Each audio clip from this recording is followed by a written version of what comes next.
नमस्कार दोस्तों, दिग्विजय शर्मा एकेडमी में आपका स्वागत है। आज हम AEES यानी कि एटॉमिक एनर्जी एजुकेशन सोसाइटी के कुछ क्वेश्चंस करने वाले हैं। आज जो हम क्वेश्चंस करने वाले हैं वो प्राइमरी लेवल के होने वाले हैं, जो कि सितंबर 2019 में पेपर हुआ था, वहां से लिए गए हैं। आज हम मैथ्स के क्वेश्चंस करेंगे, तो चलिए शुरू करते हैं। पहला क्वेश्चन है, internal angle of a regular pentagon will measure. तो पेंटागन दे रखा है, रेगुलर पेंटागन। पेंटागन की साइड्स हमारी 5 होती हैं, ठीक है। तो इसका इंटरनल एंगल पूछा है, तो इसका हमारा फॉर्मूला होता है सम ऑफ ऑल इंटरनल एंगल्स का फॉर्मूला होता है हमारा n-2 इंटू 180 डिग्री। अगर हमें ईच एंगल निकालना है, हर एक एंगल निकालना है, तो n से डिवाइड कर देते हैं। n जो होता है यहाँ पे फॉर्मूले में, ये नंबर ऑफ साइड्स होता है, ठीक है। तो इस फॉर्मूले में हम 5 डाल देंगे तो हमारा आंसर आ जाएगा। तो 5 डालते हैं तो यहाँ आ जाएगा 5 - 2 अपॉन 5 इंटू 180 डिग्री। तो ये ऊपर हो जाएगा 3, नीचे 5 इंटू 180 डिग्री। तो ये 5 से कटेगा 15, 55, 30, 3 का इससे मल्टीप्लाई होगा तो 6 × 18 और 1 3 × 9 और 10। तो इसका आंसर 108 यानी कि 108 आ जाएगा। तो इसमें ये फॉर्मूला याद रखना है। सिर्फ हमें सम ऑफ ऑल एंगल्स निकालना है तो ये ऊपर वाला फॉर्मूला आएगा। अगर हर एक एंगल निकालना है, हमें ईच एंगल निकालना है, तो n से साइड से डिवाइड कर देंगे, ठीक है। उसके बाद वैल्यू पुट की है, पेंटागन की जगह n की जगह 5 पुट किया है, ठीक है। अगला क्वेश्चन देखते हैं। HCF and LCM of 2 numbers are 4 and 60। This numbers could be. तो HCF और LCM दे रखे हैं 4 और 60। तो हमें पता है HCF इंटू LCM जो होता है, दो नंबरों का अगर निकालने तो उन दोनों नंबर का मल्टीप्लाई भी HCF और LCM के मल्टीप्लाई के बराबर होता है। तो इन दोनों नंबरों का जो मल्टीप्लाई होगा वो 4 का 60 से मल्टीप्लाई होगा तो 240 आना चाहिए। तो हम हर एक ऑप्शन को देखेंगे। तो इसका मैं मल्टीप्लाई करूंगा तो ये लगभग आएगा 560 आएगा इसका, और 216 1, ठीक है।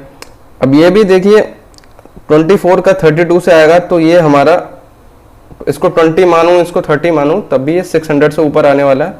तो ये भी हमारा आंसर नहीं होगा, ठीक है। इसमें हमारा 240 आ रहा है। दूसरे ऑप्शन भी चेक करते हैं, इसमें 60 आ रहा है। तो हमारा सिर्फ ऑप्शन सी से ये मैच हो रहा है 240, इसलिए आंसर ये हो जाएगा। अगर दो ऑप्शंस हमारे मैच होते तो उनमें फिर हम चेक करते HCF और LCM, लेकिन सिर्फ एक ऑप्शन में 240 आ रहा है, इसीलिए यही हमारा आंसर हो जाएगा। ये फॉर्मूला इसमें यूज हुआ है, ठीक है। अगला क्वेश्चन देखते हैं। अगला क्वेश्चन ये नंबर सीरीज का है। तो देखिए 2 4 9 25 49, ठीक है। तो ये स्क्वायर्स दे रखे हैं, ये 2 का स्क्वायर है, ये 3 का स्क्वायर है, ये 5 का स्क्वायर है, ये 7 का स्क्वायर है। और क्योंकि ये 2 से स्टार्ट हो रहा है तो ये प्राइम नंबर्स की सीरीज है।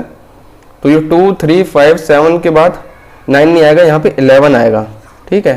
तो यहाँ 11 का स्क्वायर क्या होता है, 121 होता है। तो 121 हमारा आंसर हो जाएगा। ये क्या, प्राइम नंबर के स्क्वायर की सीरीज है। ये 2 का स्क्वायर है, 3 का स्क्वायर, 5 का स्क्वायर और 7 का स्क्वायर। तो अगला नंबर जो होगा वो 11 का स्क्वायर होगा, ठीक है। अगला क्वेश्चन देखते हैं।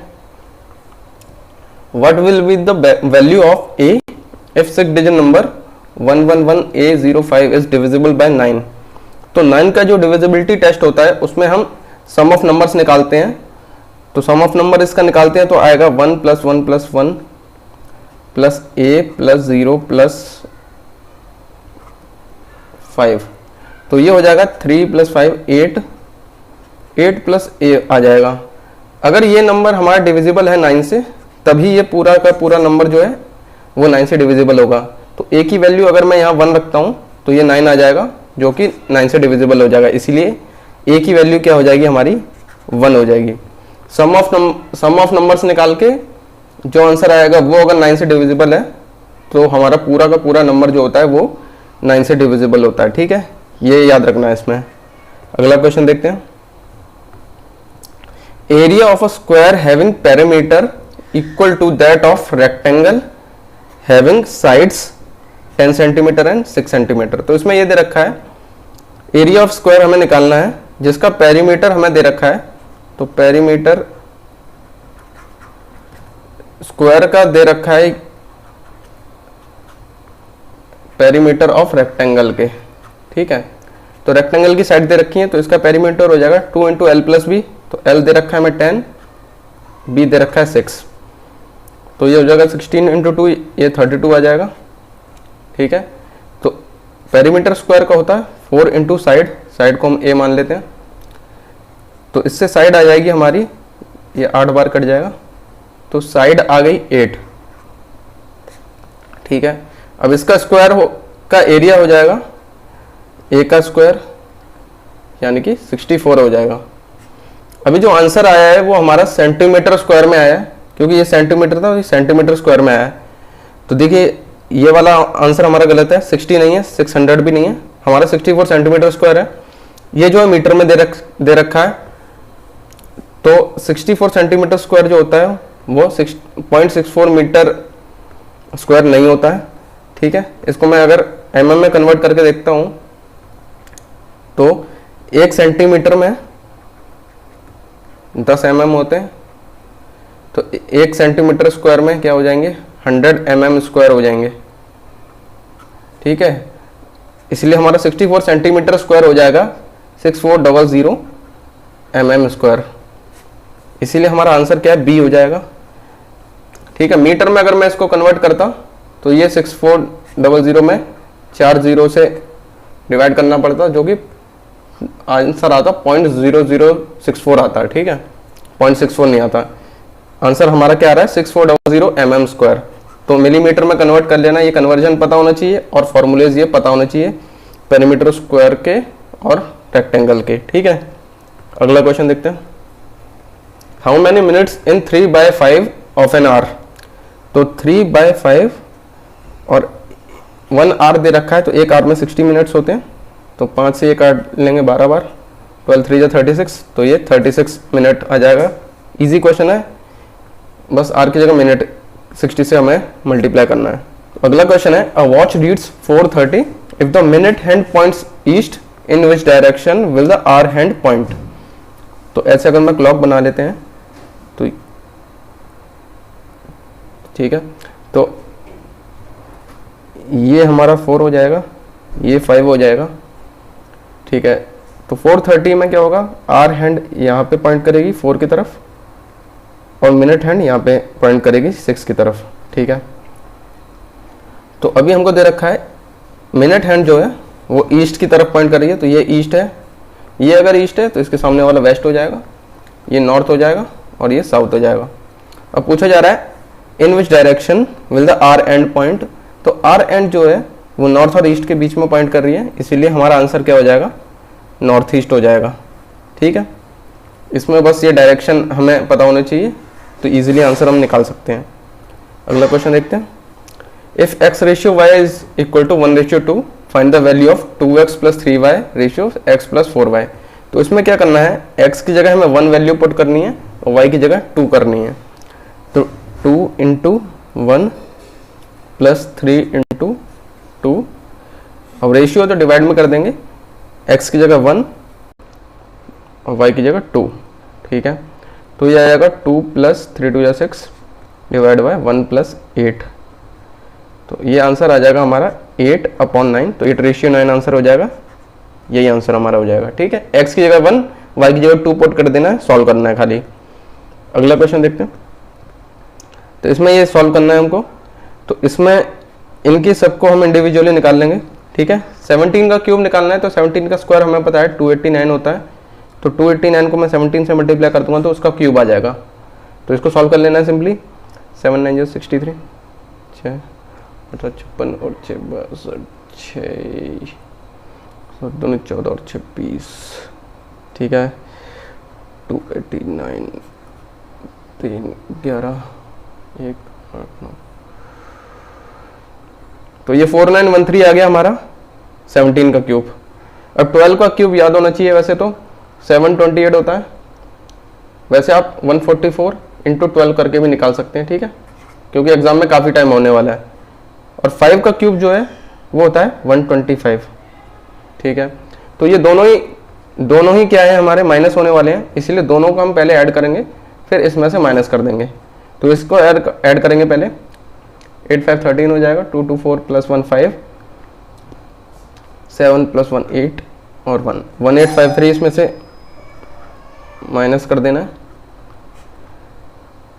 तो 3 में 3 के ये 0, 11 में से 1 5 के 6 0 और 3, ये 3060 आ गया। तो यही आंसर हो जाएगा हमारा 3060। सिंपली हमें इनको कैलकुलेट कर लेना है, बहुत टाइम होने वाला है एग्जाम में, इसीलिए जल्दबाजी नहीं करनी है। अगला क्वेश्चन देखते हैं।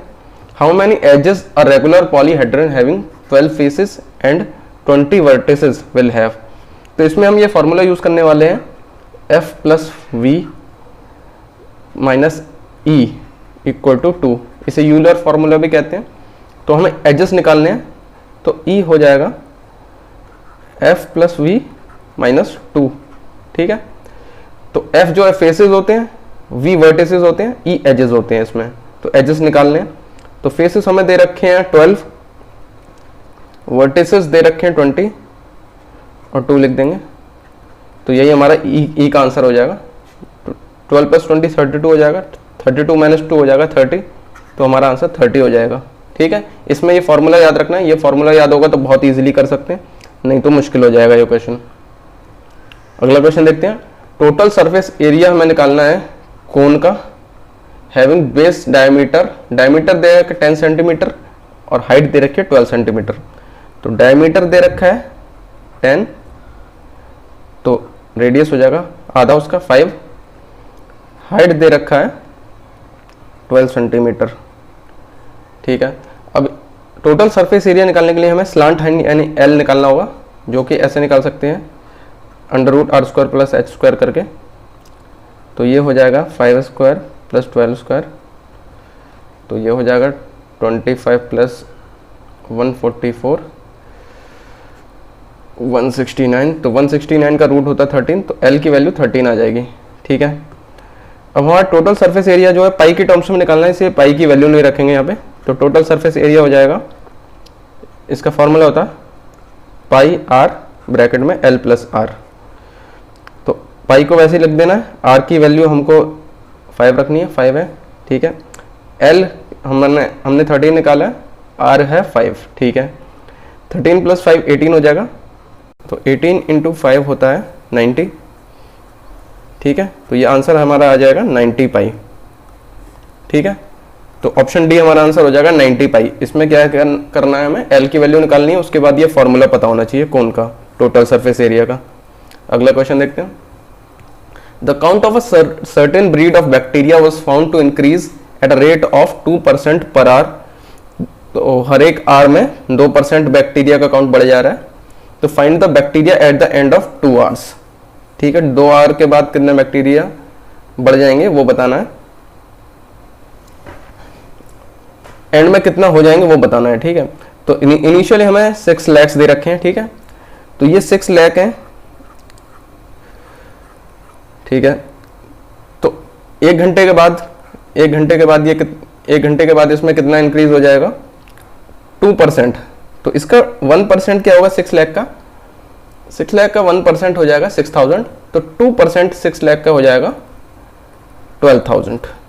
ठीक है, आप इसे वैसे भी कैसे भी कैलकुलेट कर सकते हैं, आपकी मर्जी है, मैं ऐसे करके दिखा रहा हूँ। 2% 12000 हो जाएगा, तो 12000 जब मैं 6 लाख में ऐड करूंगा तो ये हो जाएगा 1 घंटे के बाद 6,12,000। ठीक है, ये 1 घंटे के बाद है। अब 2 घंटे के बाद जो निकालेंगे हम, 2 घंटे के बाद, तो 2 घंटे के बाद ये जो 6,12,000 है, इसमें 2% का इंक्रीज और होने वाला है। तो इसका 2% निकालेंगे हम फिर से, तो इसका 1% हो जाएगा 6120। तो 6120 का मैं 2 से मल्टीप्लाई करता हूँ तो वो हमारा आएगा 2% का आंसर। तो ये हो जाएगा 2 2 4 2 और 6 2 12। ठीक है, 12240 ये आ जाएगा हमारा 2% की वैल्यू इसकी 1 साल के बाद वाले की। ठीक है, तो अभी ये जो है हम इसमें ऐड करेंगे तो 2 साल के बाद का बैक्टीरिया का काउंट आ जाएगा। तो 612000 ये क्या था, 1 साल बाद का बैक्टीरिया का काउंट था। अब इसमें इंक्रीज हुआ 2% का, तो वो ऐड कर देंगे हम इसमें। तो ये हो जाएगा इसको ऐड कर देना है सिंपली, तो ये 240 और यहाँ पे 24, तो आंसर हो जाएगा 624240। तो ये ऑप्शन भी हो जाएगा 624240। दोबारा से बता देता हूँ क्या हुआ इसमें। पहले हमें इनिशियली जो है अकाउंट 6 लाख है, तो एक साल बाद उसमें 2% का इंक्रीज होगा, तो इसका 2% हो जाएगा 12,000। ठीक है, 1% 6,000 है, तो 2% 12,000 हो जाएगा। आप इसको सिंपली ऐसे भी निकाल सकते हैं, 2/100 करके ऐसे भी निकाल सकते हैं, 2 0 ये कट जाएंगे और 2 से इसका मल्टीप्लाई हो जाएगा, कैसे भी निकाल सकते हैं आप। ठीक है, तो एक साल बाद बैक्टीरिया 6,12,000 हो गए। अब जो दूसरी साल का 2% इंक्रीज होगा वो, ठीक है, साल नहीं है यहाँ पे आर है, ठीक है, घंटे वाला है।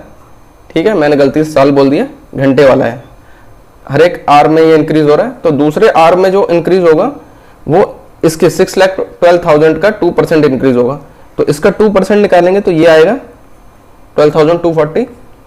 ठीक है, तो इसका हम 2% जो निकलेगा वो इसमें ऐड कर देंगे। सेकेंड ईयर जो आया 6,12,000, एक साल के बाद जो आया उसमें दूसरे साल का जो 2% इंक्रीज है वो ऐड कर देंगे, तो आंसर हमारा ये आ जाएगा ऑप्शन बी 624240। ठीक है, अगला क्वेश्चन है सम ऑफ द इनफिनिट सीरीज निकालना है हमें। तो इसमें मैं देखता हूं तो 49 देखिए सब में कॉमन आ रहा है।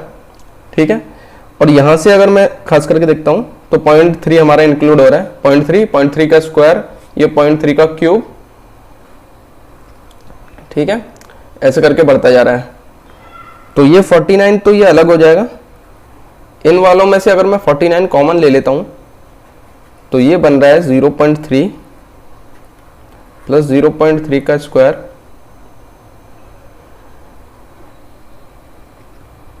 ठीक है, ये गलती से यहाँ पे 4 आ गया है, इसमें ये क्या होगा 3 होगा, ये 3 बार होगा, ये ऐसे बढ़ रहा है, क्यूब की तरह बढ़ रहा है, ये मिसप्रिंट होगा थोड़ा सा, ये क्यूब हो रहा है, उसके बाद ये 4 टाइम्स हो रहा है। ठीक है, पावर 4 हो रही है, ऐसे इंक्रीज हो रहा है।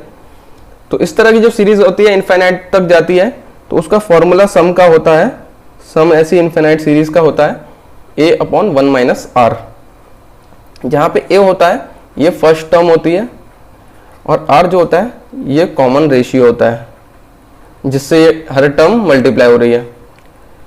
ठीक है, तो फर्स्ट टर्म हमारी है 0.3 और इसमें जो मल्टीप्लाई हो रहा है वो भी 0.3 है। तो इस फॉर्मूले में मैं अगर a की जगह 0.3 रख देता हूँ और r की जगह भी 0.3 रख देता हूँ, तो ये आ जाएगा 0.3/0.7 यानी 3/7। तो हमारा जो आंसर हो जाएगा वो हो जाएगा 49 प्लस 49 इंटू, और इस पूरी सीरीज की जगह क्या हो जाएगा 3/7 हो जाएगा।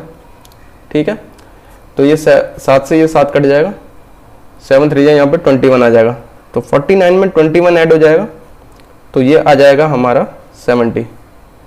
ठीक है, तो इसका आंसर हमारा 70 हो जाएगा। तो इसमें ये फॉर्मूला याद रखना सबसे इंपॉर्टेंट है, यहाँ पे ये 4 टाइम्स नहीं है, 3 टाइम्स फिर 4 टाइम्स ऐसे इंक्रीज हो रहा है, ये मिसप्रिंट हो गया यहाँ पे। ठीक है, सम ऑफ इनफाइनाइट सीरीज होता है a/1 - r, a होती है फर्स्ट टर्म और r जो होता है वो कॉमन रेशियो है। जैसे कि यहाँ पे 0.3 में क्या है, 0.3 में एक और 0.3 का मल्टीप्लाई हो रहा है, फिर दोबारा 0.3 का मल्टीप्लाई हो रहा है। ठीक है, तो कॉमन रेशियो भी यहाँ पे सेम है, फर्स्ट टर्म और कॉमन रेशियो सेम है यहाँ पे। ठीक है, आंसर 70 आ जाएगा, इसमें फिर पुट कर देना खाली। ठीक है, अगला क्वेश्चन देखते हैं। If in 2 circles arcs of same length subtend angle 26 and 91 degrees at the centre, find there radii. तो जो आर्क होता है उसकी लेंथ का फॉर्मूला होता है, आर्क की लेंथ का फॉर्मूला होता है θ/360 इंटू 2πr। ठीक है, अब हमारी जो पहली आर्क है, आर्क जो है दोनों सेम है। ठीक है, तो इनका रेशियो क्या होगा, 1 के बराबर होगा, आर्क 1/आर्क 2, a/a हो जाएगा, ये कट के क्या हो जाएगा 1 आ जाएगा। ठीक है, तो पहला थीटा दे रखा है, एंगल दे रखा है 26/360, अब तो दूसरा, ठीक है, रेडियस पहले की हो जाएगी r1 और दूसरे को जगह 91/360 और ये 2πr2, दूसरे का रेडियस, ये पहले का रेडियस, ये दूसरे का रेडियस। ठीक है, ठीक है, ये 1 के इक्वल है ये, तो ये 360 से 360 कट जाएगा, 2 पाई से 2 पाई कट जाएगा, ठीक है। अब R1 अपॉन R2 निकालना है तो 91 ऊपर चले जाएगा, 26 नीचे आ जाएगा, तो R1 अपॉन R2 हो जाएगा हमारा 91 अपॉन 26। तो यही रेशियो निकालना है हमें, रेडियस के रेशियो निकालने हैं R1 अपॉन R2।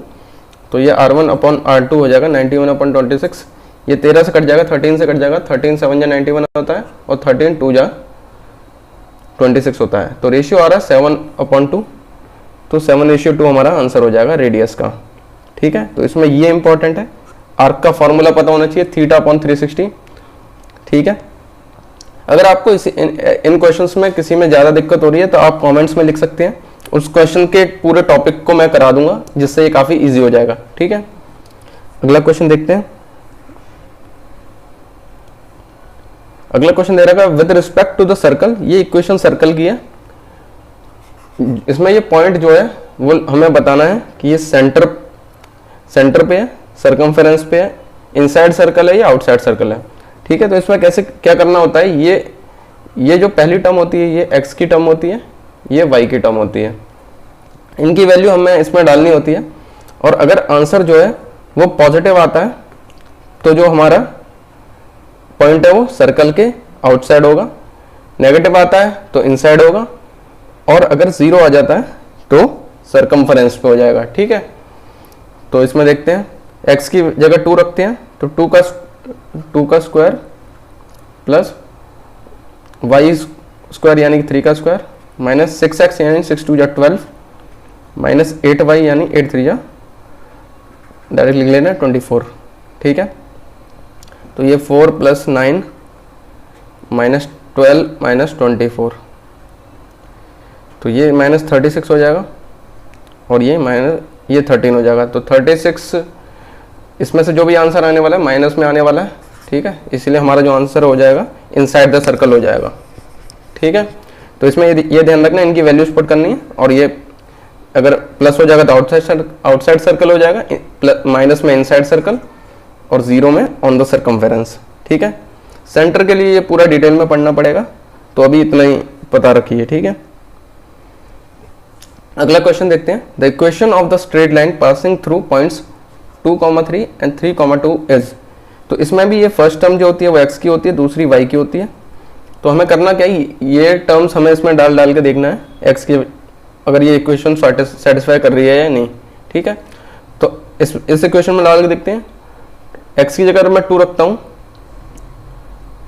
और y की जगह 3 रख देता हूँ, तो ये आ रहा 4 3, तो 4 + 9 ये 13 आ रहा है, जो कि 5 के बराबर नहीं है, तो ये हमारा आंसर नहीं होगा। इसमें डाल के देखते हैं। तो x की जगह 2 रखूं और y की जगह 3 रखता हूं, या मैं x की जगह 3 या y की जगह 2 रखता हूं, दोनों ही केस में हमारा क्या 5 आंसर आ रहा है, तो यही हमारा आंसर हो जाएगा। दोनों ही हमारा 2 3 और 3 2 दोनों को सेटिस्फाई कर रहा है, इसीलिए यही हमारा आंसर हो जाएगा, ठीक है। अगला क्वेश्चन है the difference of squares of 2 natural numbers is 45, ठीक है। तो 2 नंबर्स हैं, उनके स्क्वायर का डिफरेंस, तो पहला हम x स्क्वायर मान ले रहे हैं, x मान ले, दूसरे को y मान ले रहे हैं, तो इनके स्क्वायर का डिफरेंस हमें 45 दे रखा है, ठीक है। x को हमने बड़ा नंबर माना है, तो आगे लिखा है the square of the smaller number is 4 times the larger number. तो छोटे नंबर का जो स्क्वायर है वो बड़े नंबर का 4 टाइम्स है, तो इसके स्क्वायर की जगह हम 4x लिख सकते हैं, ठीक है। ये 45 इधर जाएगा, माइनस में आ जाएगा। अब एक क्वाड्रेटिक इक्वेशन को हम सॉल्व कर लेंगे। तो x, तो ये 45 कैसे फैक्टर करेंगे, जो माइनस करके 4 है, तो ये 9 5 जा 45 होता है, तो इसको आगे सॉल्व कर लेना है खाली। 9x + 5x - 45, ठीक है। तो x कॉमन आ जाएगा, x - 9 + 5 कॉमन, x - 9, तो x - 9 x + 5 ये फैक्टर हो जाएंगे, तो x की वैल्यू इससे आएगी +9 और इससे आएगी -5, ठीक है। नेचुरल नंबर है इसीलिए ये वाला हमारा आंसर नहीं होगा, तो x की वैल्यू आंसर 9 हो जाएगा। तो x का दोनों को निकालने की ज़रूरत नहीं है, क्योंकि 9 सिर्फ एक ही ऑप्शन में दे रखा है, तो यही हमारा आंसर हो जाएगा 6 और 9 वाला, ठीक है। इसको आप चाहें तो ऑप्शन मेथड से भी कर सकते हैं, जैसे कि इनका स्क्वायर निकाल के 9 का स्क्वायर और 6 का स्क्वायर माइनस करके भी निकाल सकते हैं, तो आपकी मर्जी है। मेरे को ऐसे शॉर्ट लगा इसलिए ऐसे कर लिया मैंने, ठीक है। आगे दे रखा है 5 pencils and 4 pen together cost 50, तो cost of 1 pencil and 1 pen, तो 1 पेंसिल का हम मान लेते हैं x है और 1 पेन की कॉस्ट हम y मान लेते हैं, ठीक है। तो 5 पेंसिल की हो जाएगा 5x plus 7y equal to 50, ये इक्वेशन बन जाएगी। और दूसरे का बन जाएगा 7x plus 5y equal to 46, ठीक है। अब इसको हम सेम करने के लिए इसको 5 से मल्टीप्लाई कर देंगे और इसको 7 से मल्टीप्लाई कर देंगे, तो ये आ जाएगा 5 5 जा 25 प्लस 35y इक्वल टू 250, ठीक है। और इसका हो जाएगा 49x plus 35y equal to 7 6 जा 42 4 7 28 32, ठीक है। तो ये माइनस माइनस माइनस हो जाएगा, ये 9 में से 5 के 4 और 4 में से 2 के 24, तो ये 24x हो जाएगा माइनस का। और इधर आंसर आ जाएगा ये 2 12 में 5 के 7, ठीक है। ये 72 माइनस का आ जाएगा, तो माइनस से माइनस कट जाएगा, तो x की वैल्यू हो जाएगी, ये 8 से काट लेंगे, 8 9 जा 72 8 3 जा 24, 3 से ये कट जाएगा 3 बार, तो x की वैल्यू क्या आ जाएगी हमारी 3 आ जाएगी, ठीक है। अभी 3 दो ऑप्शन में दे रखा है, तो y की वैल्यू निकालनी पड़ेगी, तो ये इन दोनों में से किसी भी इक्वेशन में डाल देते हैं। तो यहाँ 3 डालता हूँ x की वैल्यू, तो ये आ जाएगा 21 प्लस 5y इक्वल टू 46, तो 21 माइनस होगा इससे, तो आ जाएगा 25 इक्वल टू 5y और y की वैल्यू आ जाएगी 5, ठीक है। तो हमारा डी ऑप्शन सही हो जाएगा। 2 इक्वेशन बन जाएंगी, उसके बाद खाली सॉल्व किया है, ठीक है, एलिमिनेशन मेथड से, ठीक है। तो हमारे क्वेश्चन यहीं पे खत्म होते हैं। अगर आप एंड तक बने रहे तो आपका बहुत बहुत थैंक यू है। ऐसे भी और भी वीडियोस मैं लेके आने वाला हूँ, इसलिए दिग्विजय शर्मा एकेडमी को आप प्लीज सब्सक्राइब कीजिए। अगर आपको इन क्वेश्चंस में से किसी पर्टिकुलर क्वेश्चन में प्रॉब्लम हो रही है तो आप उस टॉपिक को नीचे लिख सकते हैं, उसके ऊपर मैं अलग से वीडियो बना दूंगा, तो आपको काफ़ी ईजी हो जाएगा उस टॉपिक को समझना, ठीक है। अगर आपको ये वीडियो अच्छा लगा तो इसको ज़रूर लाइक कीजिए, और अगर आपका कोई फ्रेंड AEES के PRT का तैयारी कर रहा है तो इस चैनल को ज़रूर उसको शेयर कीजिए, क्योंकि मैं आगे इससे रिलेटेड बहुत वीडियोज़ बनाने वाला हूँ, तो चैनल के साथ बने रहिए। Thank you.